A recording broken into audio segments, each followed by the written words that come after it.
And it goes so beyond that, doesn't it? Because regular habit, especially when it's free and it's so hyper-stimulating, very easily goes into addiction. You're in a whole nother hellscape. I think, it's really bad. We all have a need to be seen, but the need to be seen, when that goes unmet for a very long time, makes you so vulnerable to an abusive relationship.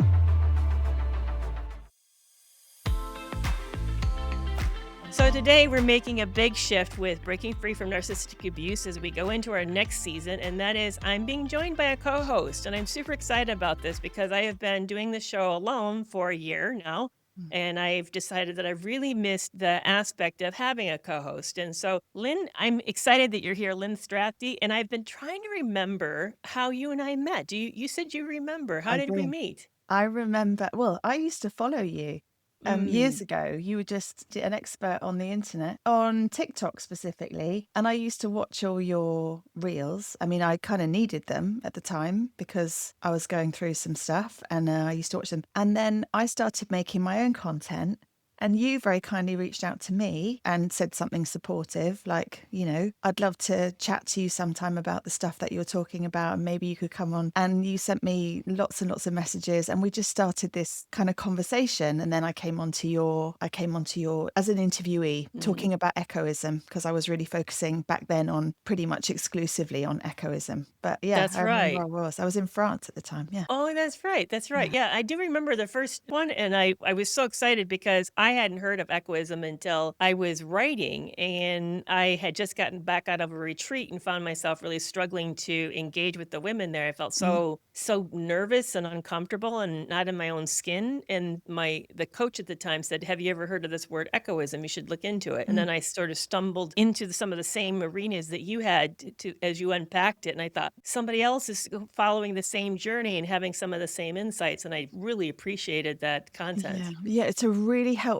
concept for Mhm. people, particularly women, I have to say, but not necessarily women, who are repeatedly in or find themselves repeatedly in abusive relationships. And I came across the term echoism because I was just finishing up my degree in psychodynamic psychotherapy. And we'd sort of been looking at narcissism and narcissistic personality as part of our training. And my relationship history had me really wondering how on earth I kept finding myself in these with very similar types of men, and discovered a book by a woman called Donna Christina Savory, who's a kind of psychoanalyst and existential psychotherapist. And she provided this whole kind of framework of the personality type of someone who's actually going to be probably pretty attracted to narcissistic characters and what that was all about. And we had to do a presentation for the degree, and I was like, right, that's what I'm going to read up on this topic because I feel like it applies to me. But it's actually turned out to be a really helpful concept for lots of people. It does Yeah. it does resonate with It people. does. It does. It's sort of the emptying of oneself. So I would love, though, for you to tell us a little bit about who you are, because people know who I am. But yeah, if they have not caught our two interviews, they would not know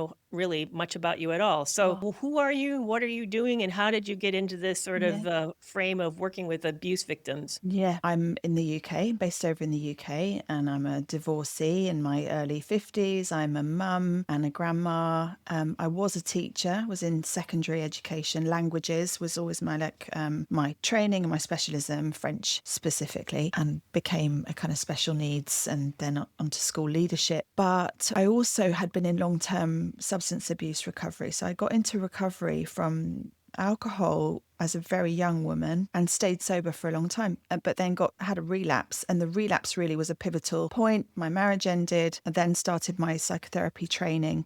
Because to be honest, I'd always wanted to be a therapist. I mean, teaching I should never really have been. It just wasn't it was never a comfortable domain. I loved being with the children. Like many of us, as a relatively late diagnosed ADHD person, secondary education and all that goes with it was not great. Mm. So anyway, I kind of went across to psychotherapy, but all the while underneath of that, after the ending of my marriage, it was just really painful relationships, but actually coming into abusive as opposed to just painful. But at the time, I didn't really understand that. And it was only after things got pretty difficult in terms of, stalking and so on, that I thought there's something pretty serious going on here? And I kind of started to learn about abuse. I mean, 10 years ago, there wasn't really, the terminology wasn't out the way it is now. Right. So there's been a big, I get that it's kind of in many cases overused, but back then I just didn't know anything about it. I didn't understand any of this stuff. So like many people, it was like a personal mission. And then once I'd kind of learned about it and then trained, I thought, well, I want to work with people who've been dealing with what I've been dealing with. You know, I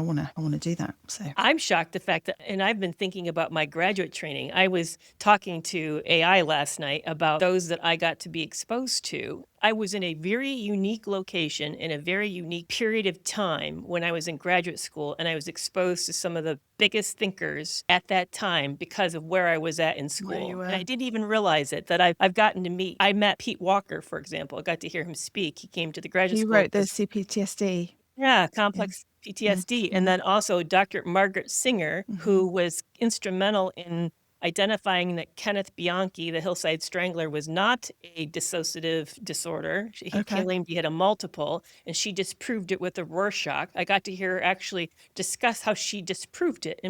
She came and lectured. And then Ileana Gill was involved with the Chihuahua. I don't know if I'm saying that right. It was a big, huge catastrophe in California in which a busload of children were kidnapped and held for a period of time. And she was instrumental in treating their trauma. And she also then came and did some training with my group as well. Oh, wow. What, they came to your college course, your degree course? Yeah, exactly. They were all specialists brought in to train us. And then I also sat with Nathan Adler and Dr. Paul Warner and some of the big research thinkers at the time. And I had no idea that I was being exposed to these types of pivotal, transformational, psychological perspectives, which has kind of helped shape me to where I'm at today. So where was I going with all of that? Is that I don't know how I was going to connect that back to us. But well, I was talking about how ultimately back when I first was experiencing it, there wasn't a lot of language. And then there came this flood of language and ideas. That's what and I was going to. So despite all of that, that's why I wanted to give you that framework. Despite all of the specialty, unique experiences, I didn't know what a healthy relationship was. Nobody in graduate school actually said, this is what you should feel like in a relationship. This is what a relationship shouldn't feel like. These are the things you should put up with. These are the things that you shouldn't put up with. And did you feel the same kind of like mystification about all of that like I did? Yeah, I did feel that. But I think what has muddied the waters for me, and still does to an extent, is the way that culture plays actually quite a big part in what's acceptable in terms of behavior. Like, we can't separate that out. And because of our generation, we're women in midlife, the men that we would have been dealing with would have a very, let's say, old school idea about, the way that women should be treated. And arguably that's still going on in some areas. But the point is, it was hard. You would never have called some of that abuse. No, because culturally it was just like, well, yeah, that's just the way that this is what it is. So there was that as well that made it more difficult, I think. Yeah, because I'm at the end of, I don't know if UK views generations the same way in the United States does, but I would have been at the very end of the boomers, very end. The part that I don't really even feel like I connect with them, but I'm not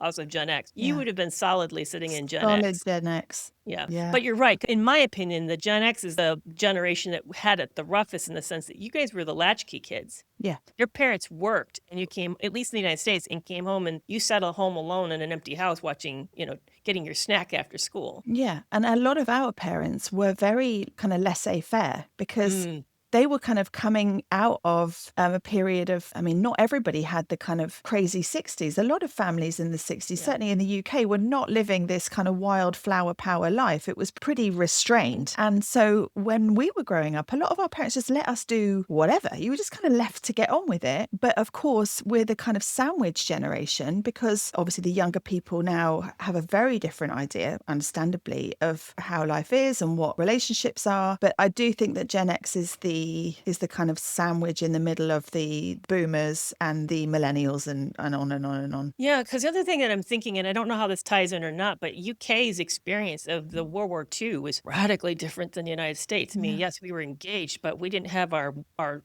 country bombed to hell the way that you guys did. And the separation that children were experiencing, I don't know how widespread that was, but there are families that were actually being separated for safety.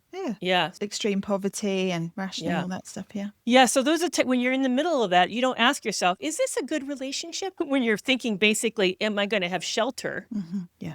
Yeah. Exactly. Here's the thing that I raised my kids in, and that is they front and center. It very much is how happy are they? Whereas when you were growing up, the question is, do you know where your kids are? Mhm. That was sort of like we actually had PDAs on the television. It's 10 o'clock at night. Do you know where your kids are? Actually, they Oh, played that yeah.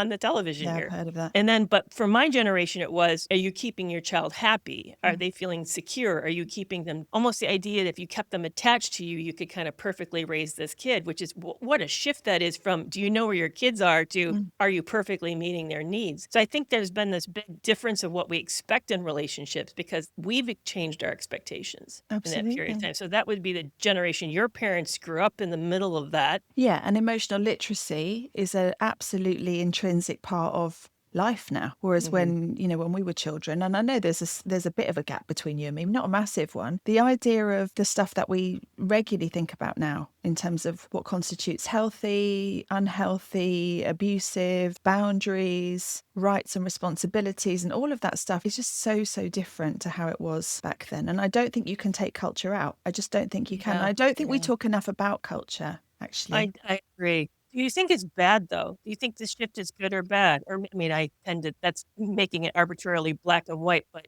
our increased awareness, is this helpful? I think we're at risk of going too far. I think you'd probably agree, there can be a real pathologization of human error, bad decisions, immaturity, all of that stuff. I think there's a rush to labeling. I don't think that's in debate. But as usual, I think we overcorrect when there's not been something. And I think we've probably overcorrected. And I think we'll probably come back to something like the middle, but we're not there yet. I think we've probably gone a bit too far in the other direction. Do you know what I mean by that? Yeah, I do, because here's the other caveat. I think that we're in a massive shift around as well, and that is our perspective of patriarchy. We're questioning and pushing back against that in ways that I don't think we have in any generation before, Mm. saying that it actually is inherently oppressive Mhm. and problematic, and that's also creating some of the toxicity that's occurring in our dynamics. And you and I talked about this. I don't know if you had a chance. Did you watch the show Inside the Manosphere? I haven't Oh, watched okay. it Oh, yet. I did. It goes fast. I would be curious to see what your reaction is. Mine was that I didn't think, to me,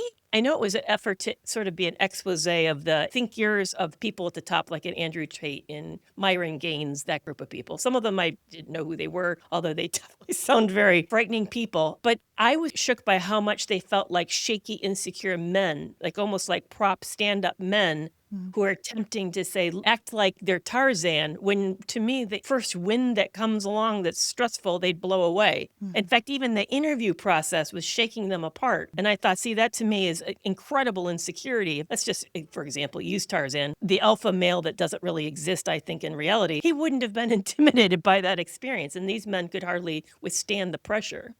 Because essentially it's kind of hiding behind Yes. somebody else's kind of avatar Or image. or hiding behind, a lot of it was their sexuality, Mm. hiding behind their rage and anger and use of women as sexual objects. Yeah, which is not a new thing. I think the fact that we're talking about all of this is great and necessary, but I do think we're in a bit of a pickle at the moment in terms of Say more. What do you mean? men, women, relationships. I do think sometimes that men are kind of demonized and laughed at in ways that we wouldn't tolerate if it was about women. Again, I just think it's overcorrection. I don't want to understate the problem. There is definitely a massive problem. I think the porn industry is a lot to do with it. Yes. I Why think are we not talking more about that? Why I is don't know. that like we've normalized it? Because I grew up in a world in which the way you got porn is you had to order it online. It came as a package in the mail, or you went to the store or a special store. It was even packaged secretively. So the front page was hidden and you had to walk out with it or have it appear in this brown paper sack. Now it's streamed in for free, where anybody and everybody can consume it. And I also, the content's changed. I mean, the content back then was still pictures that were brushed and glossed and looked really beautiful. And now it's become violent. And Yeah. it's sort of this merging of rage with intimacy, as if that somehow is intimacy when it's not anything about it at all. It's really actually, to me, feels like just anger worked out sexually. Yeah, there's quite an aggressive, demeaning, I mean, it was always objectifying, wasn't Yes. it, by Yes. definition? But there does seem to be a demeaning element to it now. I really do feel for young women. Obviously, this may apply to young, bi or gay men as well. I do worry about what it must be like to try and have an intimate sexual relationship as a young woman with a young man who's grown up in this culture. Because thankfully, that's not something that, a woman in her 50s, this just wasn't how it was. Yeah, in fact, my late husband, grew up in an environment which it was readily available as a magazine in his house. Mm-hmm. It was in the bathroom, he said, because it was a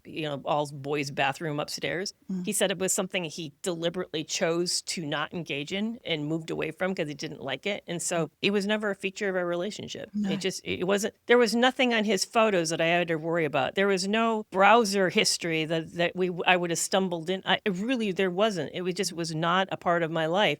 But I now know that I don't think you can hardly meet a man that's not part of their regular habit today. And it goes so beyond that, doesn't it? Because regular habit, especially when it's free and it's so hyper stimulating, it very easily goes into addiction. And then you're in a whole nother hellscape, Yeah. And I don't think that is over dramatizing. I think, it's really bad what that's doing. Yeah, well, in fact, this was wild.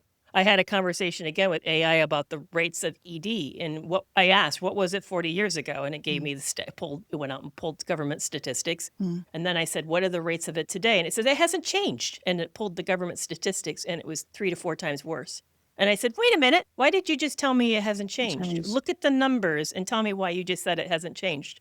And I said, oh, you're right. I'm wrong. It has changed significantly. I said, so why did you tell me that? What was the reasons? And of course, it's struggling. This is what I think. Maybe I'm being a little bit of a conspiracy theory. I think we don't want to see that it's changed. I think there's a natural bias that it was reflecting culturally, is that we want to pretend that's not happening, even though people are getting sicker because of the proliferation of this material. No, absolutely. I mean, I don't know what it's like to be a man. Obviously, I think there's an identity crisis. I think there's a role crisis. And again, so much of this is, bound up with culture, with meaning, where people are in the world, AI, technology, phones, all of these things that are so massively impacting every single area of our life, Yeah. And to circle back to abuse, because the core question to abuse is, to me, and I'd love to hear what you think the core question is to you, is how do I maintain my sense of stability and connection with myself and value in the world if I'm not for sure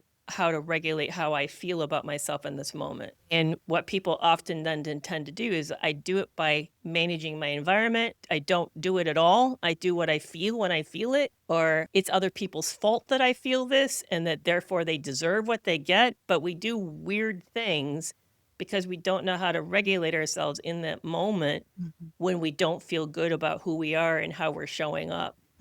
Yeah, but there's also, I think that social media makes this worse, the idea that we're supposed to feel good all the time. That's, if you're not feeling good, that you should be doing something about it, or there's something you need to change, or, when in fact, that's something we wouldn't have seen, years ago either. If you were down, if you were unhappy, okay, you were down, you're unhappy. But there's a different kind of culture now that's just constantly coming at you about if something doesn't feel comfortable, then you need to act. You need to change that by doing X, Y, Z. When in fact it's part of being human. But the internet and social media that way of thinking isn't profitable. No, you're right. It's not profitable. And there's also that our meaning is derived by the number of views, likes, and interactions we get. Engagement with social engagement. If there's no engagement, it's almost like we've turned that adage that I always grew up with. If a tree falls in the woods and no one's there to hear it, did it make a sound? And the answer is we should know is yes, it did. You don't need to have somebody hear it for it to be legitimately there. But we've taken that and said, if I show up in the world and no one engages, do I exist? Yeah, exactly. And a lot of us feel like, no, we don't. Yeah. If no one's looking, am I really there? Am I real? Which I think is part of that manosphere thing too. I do too. Being seen. We all have a need to be seen, but the need to be seen, when that goes unmet for a very long time, makes you so vulnerable to an abusive relationship. Because of course, abusers abuse, and that's why people are abused. I'm not blaming the victims. But what I mean is it just makes you ripe for abuse when you feel invisible and you're desperate for someone to remark about the small parts of you, your looks or your life or your character. Those things makes you so vulnerable. Yeah, somebody wrote in a comment to one of my videos because I've been talking more about dark psychology lately, kind of moving more deliberately in that direction. And she merged two studies together, didn't realize they worked together. That's why she thought of them together. The first was with John Gottman and it was somebody else that I don't remember the other person's name. And they were looking at two types of abusers, type A and type B, the Cobra versus the pit bull. And the Cobra is a person who it's more deliberate, intentional, and they get calm when they're abusing. It regulates them or pleasures them. Whereas the pit bull is reacting. They're the dysregulated version of the abuse. And then there's somebody I think leaped off that research, and her name is Dina McMillan. She found that regardless of age, ethnicity, all sorts of different kind of comparison, like different metrics, the playbook remained the same for the Cobra type. And she devised what she called the A to Z playlist of an abusive man, of the type A abusive man. And part of what struck me by what you just said was the first part of it is first thing you do is you target, you look for vulnerability. And I think that's why we focus on victims so hard, is that we're trying to reduce people's vulnerabilities without realizing that we're also inadvertently abusing them by doing that, by saying, stop being a victim. What she did, and what I love so much, is they looked at the predatory pattern that there's deliberate targeting that's occurring in the beginning. Yeah. Because the fact of the matter is we all get vulnerable from time to time. You and I are not going to avoid stages of life in which we're lonely or we're in transition or life has Bad gone things hard for happen. us. There's a grief, Yeah. or there's some sort of crisis. Yeah, Yeah. exactly. Absolutely. Exactly. I would love to hear, because I know you and I can keep talking about this, and I'm looking at what the time is. What do you hope will happen in our conversations? Do you kind of have a wish list that you have for us, like what you'd like to see because here's mine. Mine is that you and I have a friendship. We didn't say this part. We've actually met in real life. We have. Yeah, We've been yeah. on We've vacation hung together. we had and I hope that's one of many more. We've gotten to meet each other and be around each other, and we have this real relationship that's came off of a parasocial relationship. It's become real. Yeah. And what I really love about you and clicked with you is that you think about things in a careful way that, like I do. And I would love to have people be able to get on the inside of how we've pondered our own journey, but also the journey of other people, because we both work with people. As we kind of ponder this journey of healing together and making things that don't make sense make more sense, or at least how we make sense of it. So that's what I hope that we can kind of share with those who are listening. What do you have some thoughts about that? Yeah, I do. I think if I had like a wish where we could go, how we could maybe be helpful, it would be to really, and I know this has been done, but I don't think it's ever overdone. And even then, I don't think it can be done to really convey the extent of it, which is that in this stuff, when it comes to abusive relationships, the trope of you've got to love yourself, forget about the abuser, it's all about you, that is so true. But when you're coming out of one of these, the only thing you really want to do, speak for myself, is talk about the abuser, because they have such a grip and it's an addiction. Again, I'm speaking for myself. It takes over the mind to such an extent that it's really easy to stay stuck on what is going on with them. And yes, that is helpful. But I don't think we could overstate the fact that in reality, it is all an inside job. And if you do that work, you literally become, I don't want to say unfuckable with, because we're all, what kind of naive person would say I'm untouchable? But you become very, very different, completely different person when it comes to, my personality hasn't changed, and people who I know who've really recovered, their basic personalities haven't changed, but all of those gaps in themselves have been filled. So when that abuser comes and tries to fill one of them, stick their finger into that gaping space, well, there is no gaping space, so they get nowhere. And I think that's something I would really love to really kind of get into more. Do you know what I mean? Yeah, I do. It's interesting because I'm listening to Pete Walker's book, Complex PTSD, right now, and he talks about the development of self-compassion, and that's one of the holdouts when we've survived a traumatizing environment. We've lost either we've never developed it or we've lost it, and that becomes an incredibly source of vulnerability. And you can hear it in the degree that we become our own worst critic often after these relationships. with Yeah. all the rumination loops and the why questions and the, feeling shame spirals that we have. There's a lot of yeah, I agree. I would love Mm. to see that too. Yeah. So with that in mind, first of all, I know we won't do this every episode, just because you're a reminder, you're not new, but you're new to this. Mm. Why don't you tell people how they can find you? And then let's jump over to the podcast extra and talk about why focusing on the abuser and trying to understand them usually doesn't do what we hope it will do. So how can people who are looking for you find out more about you? What, for example, is your website? So it's echoismrecovery.com. And you can just Okay. Google that and it'll come up. And then there's a contact page on there. There's some information about who I am and what I do. And you can reach out that way. And I'm usually pretty good at coming back to people. Yeah, I have a private practice and I see people online and in person all the time. So, Yeah, that's great because people ask me all the time, do you take one-on-ones? No, I don't, but Lynn does. yeah. So I'm thrilled that you're I'm doing that. That's grateful for the fantastic. referrals. So I look forward to this really fantastic next Thank you. phase, the start of the new season with Lynn as my co-host, and we'll be meeting together every other week and talking about the things that are right or where you're living, common day experiences that you have when you're living with somebody who's emotionally immature. So I'm really excited for us to embark on this adventure together. Thanks, Kerry. Thanks for having me. It's good to see you. Yeah, you too.